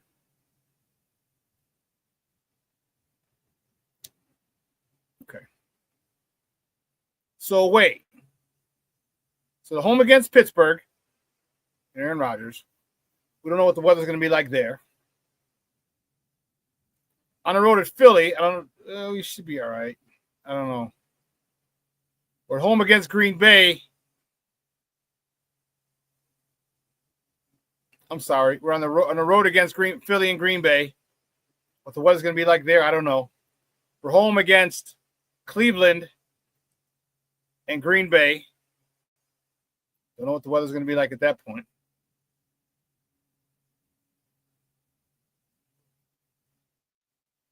Away at San Francisco, I don't think it'll be that. The weather shouldn't be an issue at San Francisco. And then home against Detroit. All right, so San Francisco, we should have good weather. Green Bay and Cleveland, I don't know. We're at home. Green Bay are on the road. I don't know. Philadelphia. We're looking at right after Thanksgiving. I don't know.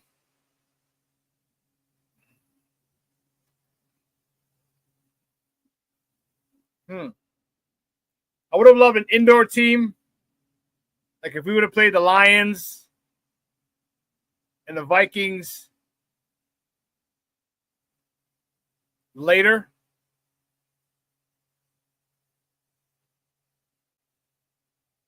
You know what I mean? If we would have played the Lions and Vikings later, we would have had them in Minnesota late.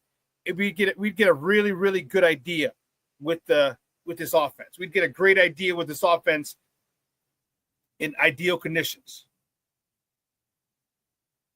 But I'm saying, look at this from the Pittsburgh game on. 1, 2, 3, 4, 5. For the Pittsburgh game on, maybe even the Minnesota game on November 16th. On November 23rd, from that point on, I think this offense is going to really show you, give you a preview of what they're going to be the next season in 2026. I think they will. And that is going to be dope. That's going to be really, really, really dope. See this team. Caleb will have a much better grasp of it, as will the wide receiver, as will the entire offense. The receivers, the offensive line will have that continuity. Obviously, the left tackle position will be solved. That situation will be solved. Again, and this is all people stay healthy, and that's a big if. The NFL. Yes, they play in the Mercedes Dome. The Saints play in the Dome. Yes, they do, King Booker World. We have them. Yeah, but they're coming here. They're coming here.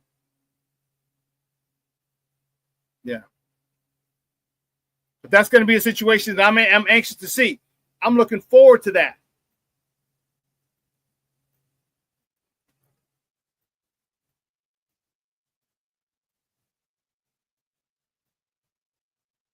You know, that left tackle situation is one that is interesting because of this.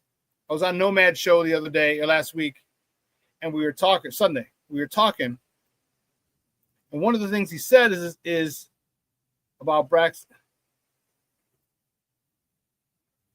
Yes, Foster, they will become a dome team. Yeah, King Booker World said, damn, they really jagged them with the home away dynamic with this schedule. Yeah, they did. They did.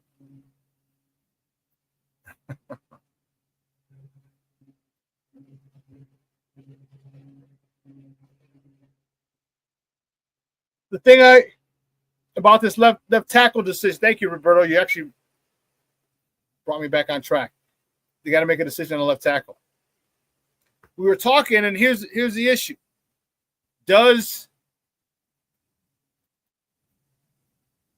If Braxton Jones wins the contest, is that a good thing or a bad thing?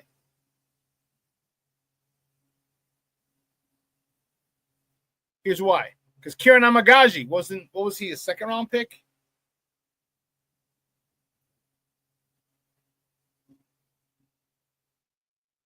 Or third? Kieran Amagaji. I want images. Oh. He's third round pick. So you got a third round pick and a second round pick in Ozzie Trapillo. Thank you, Rick. Third.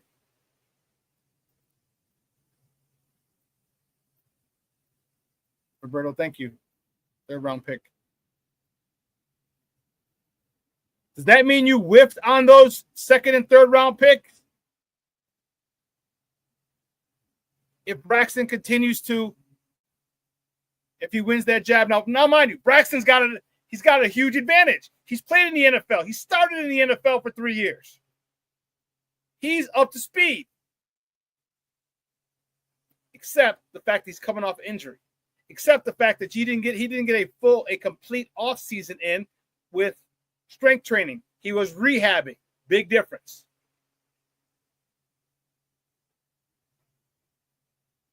So in my mind, I hope Ozzy Trapillo wins it. Because you're going to have to pay Braxton Jones at the end of the year.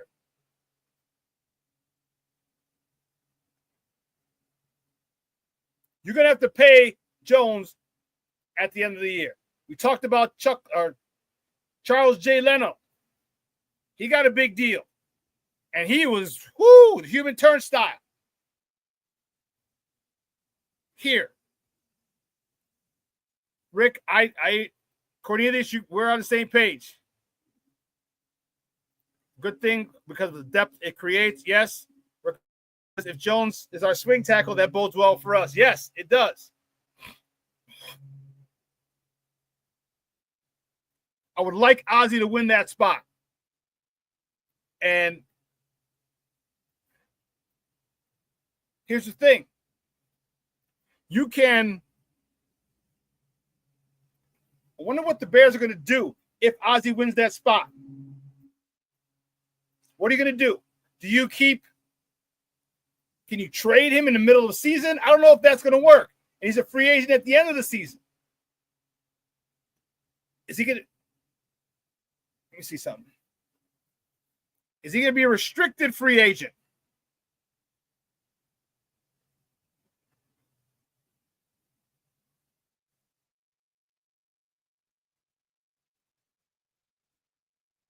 Yeah, he's a free agent.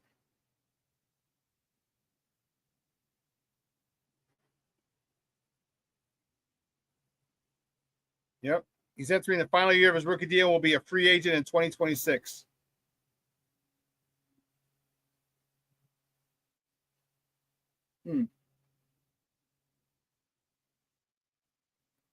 So, good question. What do you do with him? Do you extend him? Do you extend him and then trade him? Because he's going to get a lot of money in the off season. On the market, he's going to get a lot of money because you get a proven left tackle. Now, he's not a Pro Bowler. He's solid. He's not a Pro Bowler. He's solid. So if you need a guy that's solid, if you just have trash at the left tackle position and you need an upgrade, this guy's solid.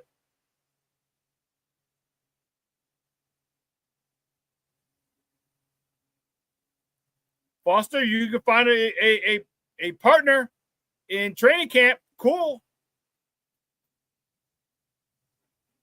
He's a starting left tackle in the NFL. An above average left tackle. That is worth millions. And millions.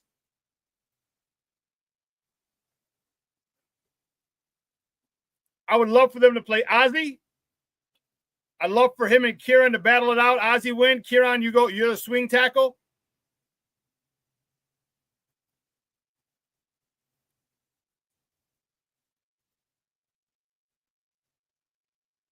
But that's going to be important.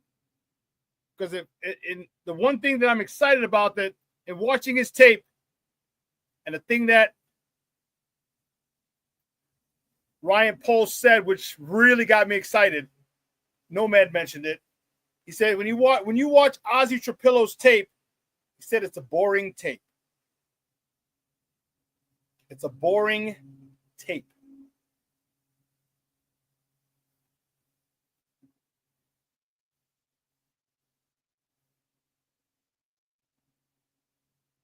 What that means is that he's not exciting. He's not a guy who brings drama. Okay? Like he's not getting beat every few plays. That brings drama. That brings suspense. That brings anxiety. When he locks on, you're like, oh, okay. Oh, he got him. He tried to spin move. He got him. He tried to rip move. He got him. He tried to push pull. He got him. Okay, good. All right, good job. Next play. Got him. You just watched film, and he just handles his dude. Maybe not overpowers. Maybe he does.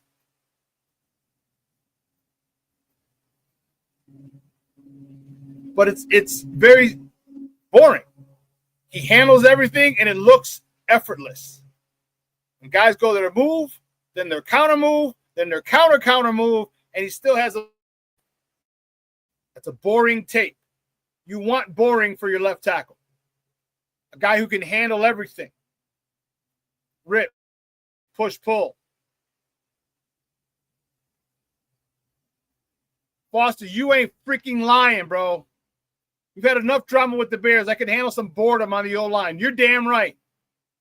You're damn right. The boredom where Caleb can actually be flat-footed at times, wait for routes to develop, and fire it in there. I'm telling you, I can't wait for that type of situation to happen, where he's waiting, he's flat-footed, because he's got time, because his offensive line is a wall, a fortress. And then he fires it over the middle of DJ with a deep end, or Rome with a deep end, or he goes deep to Luther Burden on a corner route. And that's a good combo, Rick. You said Ozzie and Tooney on the left side is going to be nasty. Now you got a rookie going up against a two-time Super Bowl champion. I'm sorry, not going up against. Lining up next to a two-time Super Bowl champion. Think of the knowledge that and the tidbits that Joe Tooney can pass on to Ozzie.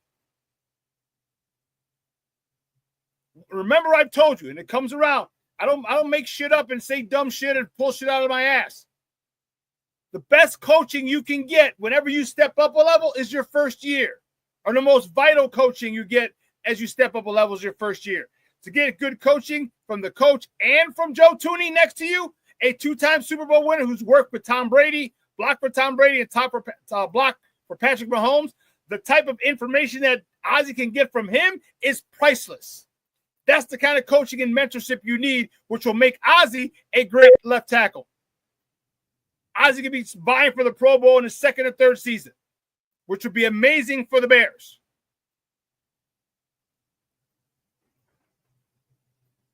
Cornelius Squall says, I want Caleb in a rocking chair every pass play. No, I want some quick passes, but I get your point. I want him to be chill. I want him to be chill back there, knowing that he's got time. He'll have 5 or 6 seconds back there. Most times.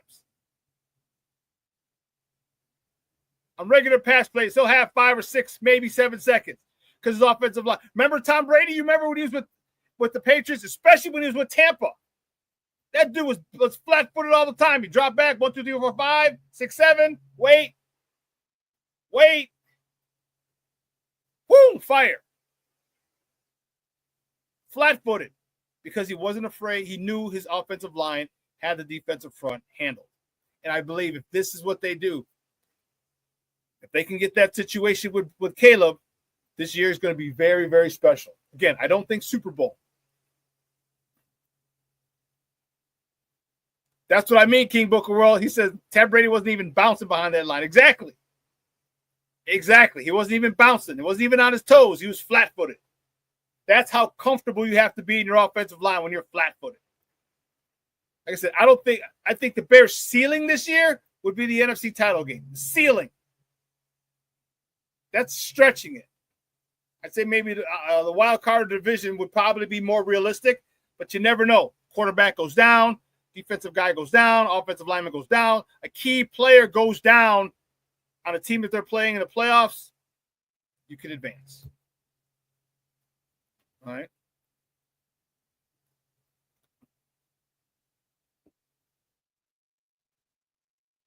And this is where we're planning. This is the plan. This is the plan.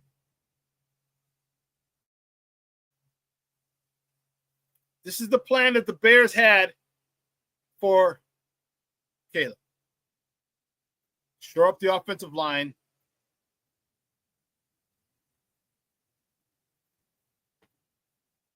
Give this quarterback ample time to throw. Ample time to hit his receivers. Deep routes, intermediate routes, short routes. Matter. This is the way a football team should be built. Should have been built like this. But we're here now. got a stud right tackle. You've got great middle three. You just drafted a rookie in the second round after drafting a tackle the previous year from the third round to cover up for in the succession plan to take the place of the guy that you drafted in the fifth round. Was it fifth or seventh for Braxton Jones? Whatever, it was late.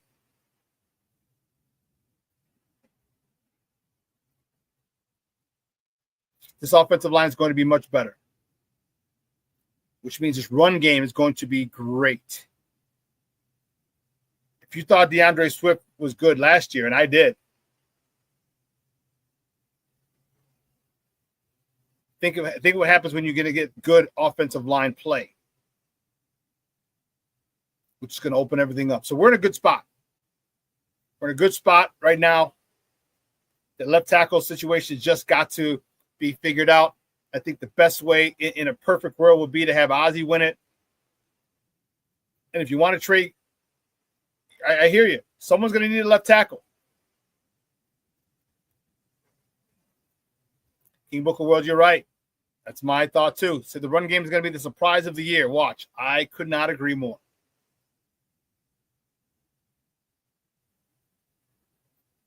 Rick Gonzalez is glad you said that Shawn Swift is a good player. I agree. He proved me wrong. I didn't think he was going to be as effective last year as he was. Made me eat my words.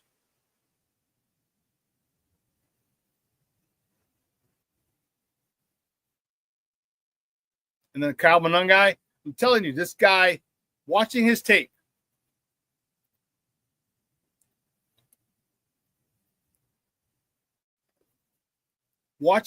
he's Ashton Genty without the speed.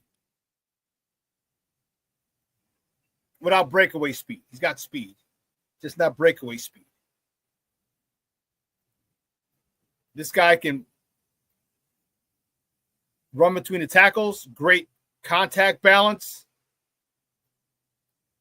Has not fumbled in his entire college career. Rushing the Big Ten in rushing last year. He led the Big Ten in rushing the year prior. This guy's gonna come into play. And we've seen his highlights, how he passed pro, so he's not gonna have an issue getting his face up in there. So he's gonna be on the field. He's going to be on the field. And the more the defenses have a problem with the run, I'm telling you, listen, I don't care if Caleb throws for 4,000 yards and 30 touchdowns. Yeah, he should.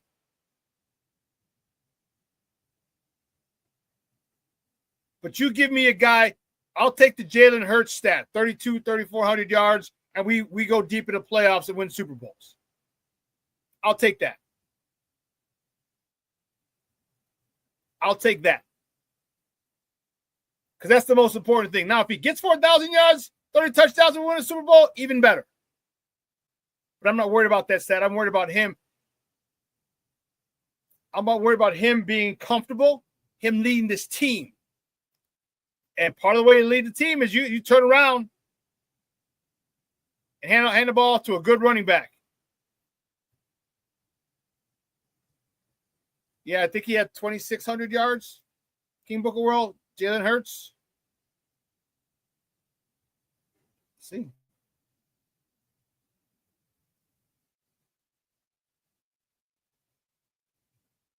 $29. 2,903 yards, 18 touchdowns for Jalen Hurts last year. And guess what? Won a Super Bowl. I'll take it. I think Caleb has more weapons and can do more. But I'd take that. Foster covers. Like Al Davis said, just win, baby, win. Tell him, King Booker World, Hurts' best stat, Super Bowl winner. And that's the thing we need to focus on. That's the stat we need. How was he in Super Bowls? How is Caleb going to be in Super Bowls? With an S, Super Bowls. What's Caleb's record going to be in Super Bowls?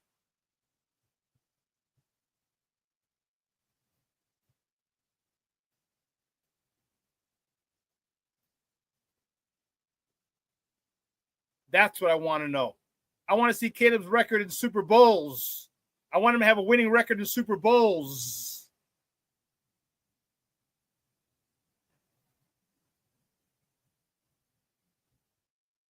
And I think this team is built perfectly for that. I think we'll see how they Obey Odebango is. Austin Booker. I need a big game. I need a big season from him. He's kind of been, I don't know, maybe lost a little bit.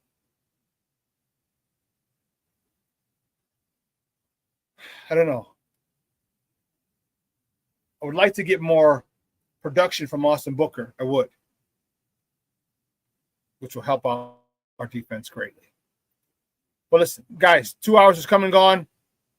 What a phenomenal show. Man, you guys are awesome. Chat, you got me fired up.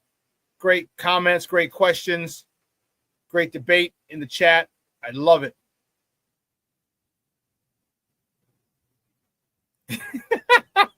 You are a damn fool, King Booker World.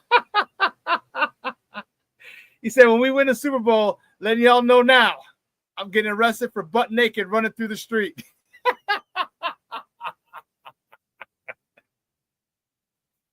Hey, is that for the first one or the second one? Which one? Or both? Oh, man. Listen, guys, you have a phenomenal day. We're going to replay this at 6 tonight. Okay. I appreciate my sports owners. I love and appreciate the support you guys give me. Like I tell you all the time, let your loved ones know you love them because tomorrow is promised to no one. Guys, the weather's going to be beautiful here. All right, the next couple of days. The rain's over, I believe. Make plans, lunch, brunch, dinner, happy hour, drinks, something with your people. Okay? Do that. Tomorrow I'm probably going to head to Summerfest. I might be doing the show from a hotel room in Wisconsin, or if I come back tomorrow night, I'll be here. I'll be able to do the show on Friday from here. But, guys, you have a phenomenal day. So for everyone here at Sports Zone Chicago, guys, I'm your boy, the SuperBack, Shawn Sierra. Again, thank you, my sports owners. I love you and I appreciate the support. It's on Friday. Foster says, I'm going to Popeyes early. Make sure you put honey on that biscuit too, Papa. Guys, I'm your boy, the SuperBack, Shawn. I am out.